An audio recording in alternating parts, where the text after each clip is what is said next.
Brands Hatch, and an opportunity on a Lord's Taverners charity day to meet two great heroes of motorsport, Sterling Moss and Jackie Stewart. So this is how I would drive a race. I wouldn't go much faster than this. Look, my fingertips are on the wheel. It's not a big handful. How do you judge exactly where to start the turn into a corner? You just feel. Is it? Or knowing the track and the car helps. too. Yes. You see, you're giving the car its head. It's a little bit like a horse. Yeah. You've got to make this animal feel where it wants to go. Now it wants to go out to the outside. Let it go out to the outside. Use all the road available. Don't keep giving it a rein to pull it in. And as I say, it's all touch. It's all feel.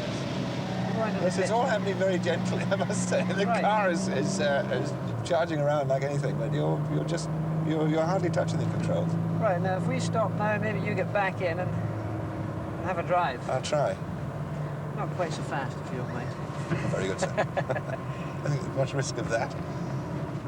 But even if you come to a stop like this, frankly, you should, don't let the car stop abruptly. The car rolls to a stop. Yeah. And we've come to a stop, but you haven't felt it. Right. You have to be sympathetic to the car. Right. Right, you drive. We diamond corners, or you go from the outside to the inside of the apex and then outside. Now, you want to put the brakes on a wee bit harder here. Just to start with. Yes, it's a right-hand corner. Thank you, Jackie. Now, just find the geography of the racetrack to begin with.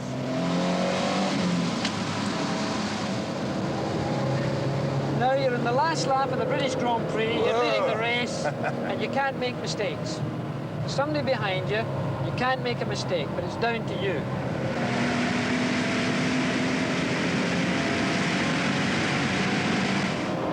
Now, you did that corner very well. That whole segment you did very well. Now, keep in mind, you've got a lot to do this time.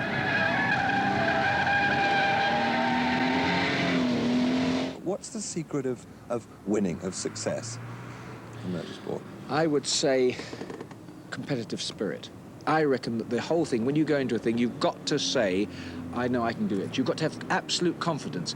If somebody goes off, you know you wouldn't have gone off there because you wouldn't have done that. You've got to have that sort of confidence. I think it is essential, even if it's foolhardy, that's the way you've got to be, because I think that confidence is so important. Does that mean, for instance, that you've got to be going beyond your natural abilities all the time? No, you see, there's the difference between Scottish and English in a way. When I was racing competitively, I always rather felt that people were better than me.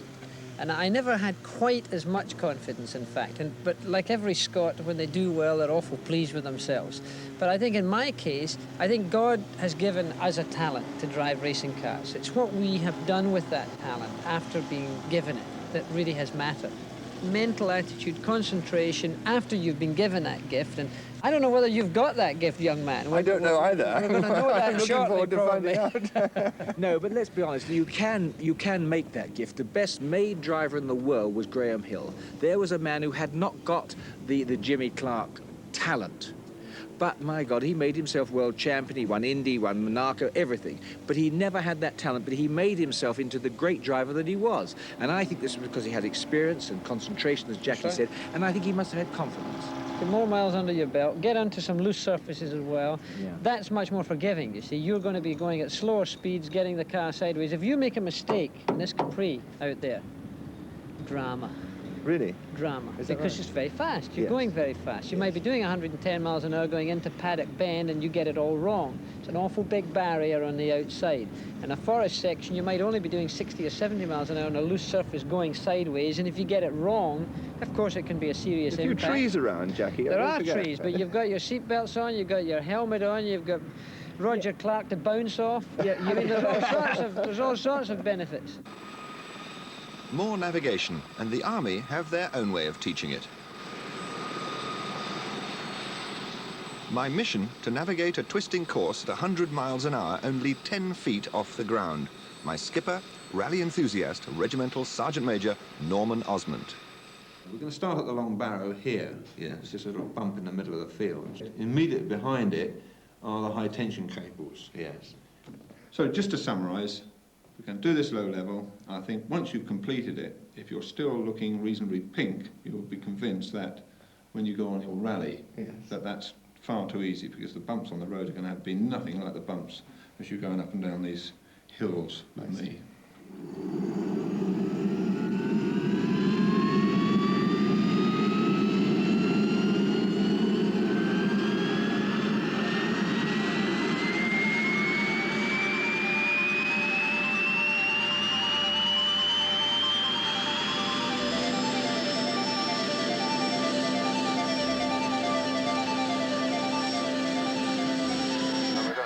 Manoeuvre in underneath this main pylon here, being as close as possible to it. We've got rotors turning at the top.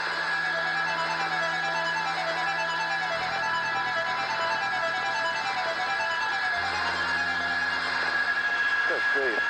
How on earth do you navigate at this speed? Well, you've got a field coming up now, so you've got a difference in the... we're going left in a second. So what's the difference there?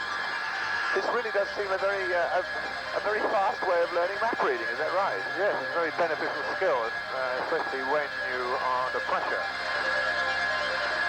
Power line to the left, yes.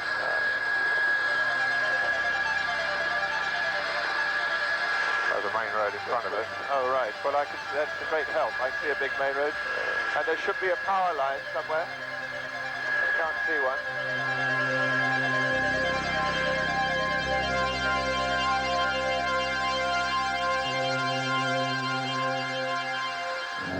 One week to go, and it's back to the driving with ex-rallycross champion and instructor to the rally world, the formidable John Taylor.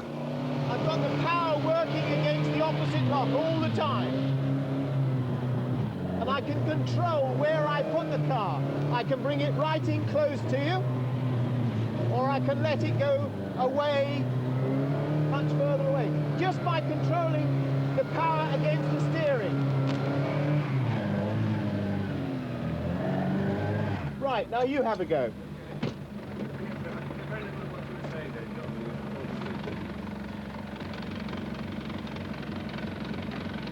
Okay? Right, get straight into it.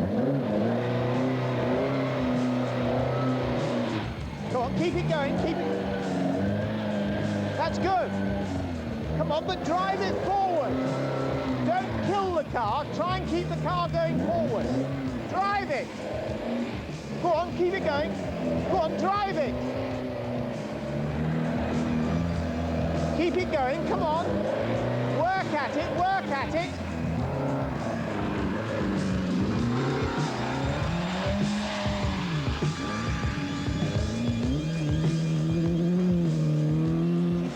Right, into this hairpin. Watch your approach speed, swing the pendulum, round you come, bring it round, on power. Oh dear. Come on, come on. Not too fast, remember, slow in, fast out. Swing the pendulum, go on, bring it round. Go on. Oh dear, oh dear. You must be quicker balancing the oversteer. Come on, come on.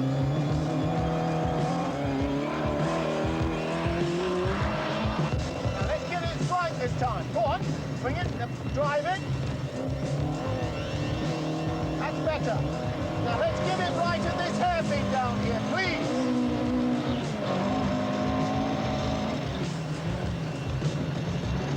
Too fast. Too fast. Look at the understeer. We're nearly off the road. Now look, just hold on a minute. Look, Chris, what I said to you beforehand, you must be slow in at a speed that you can control. It's no good coming down at 100 miles an hour, else you're going to be off the road and Roger will get out and walk away. You'll lose him any chance on the rally he has. So please, drive at a speed that you're driving the car, not the car driving you. You can do it. You need to get that concentration right. Concentrate. There's no excuse for going too fast into a corner. At their workshop in Widnes, the MCD rally team and manager David Campion have been constructing from scratch the car we are to compete in on the RAC Rally. Really? It's in here, is it? It is indeed.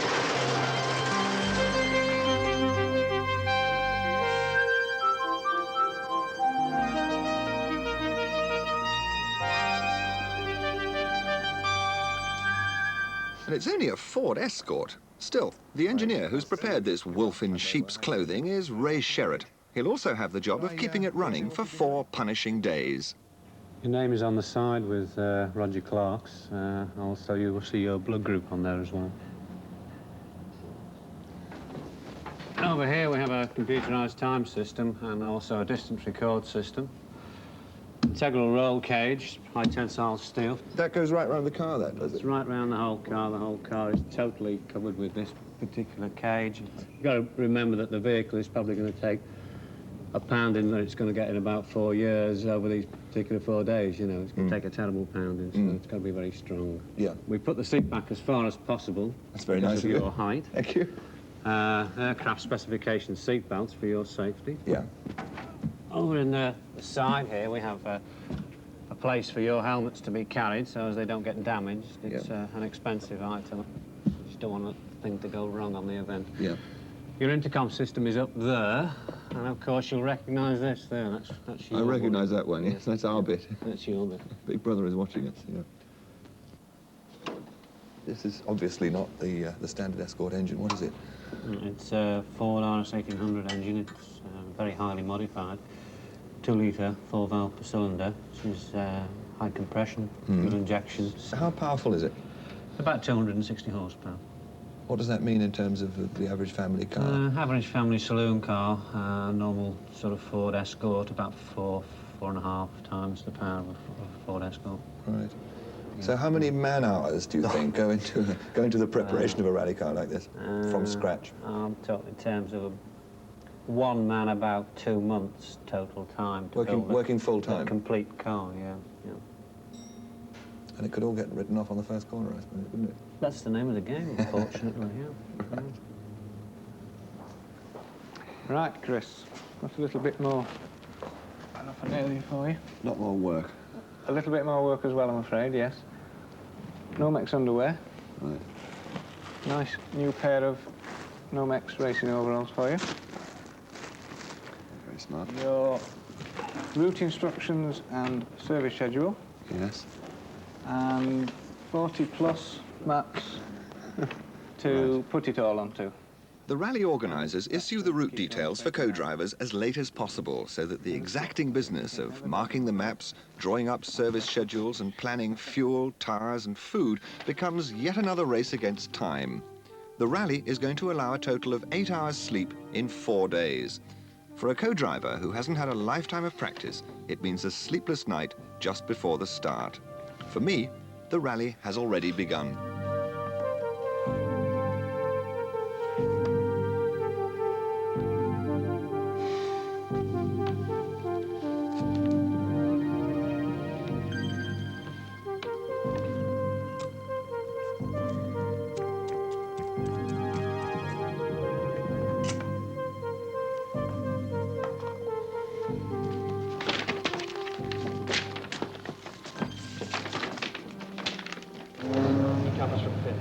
November the 22nd, 8 a.m.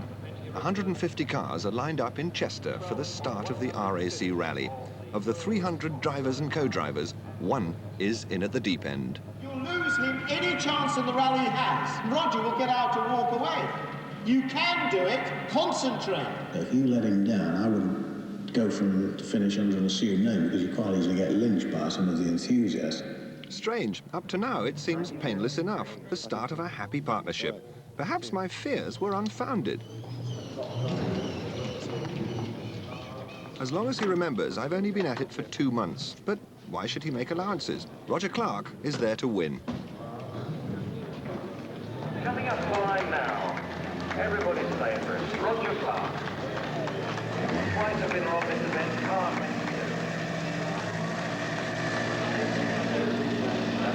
Good luck. Roger Clark.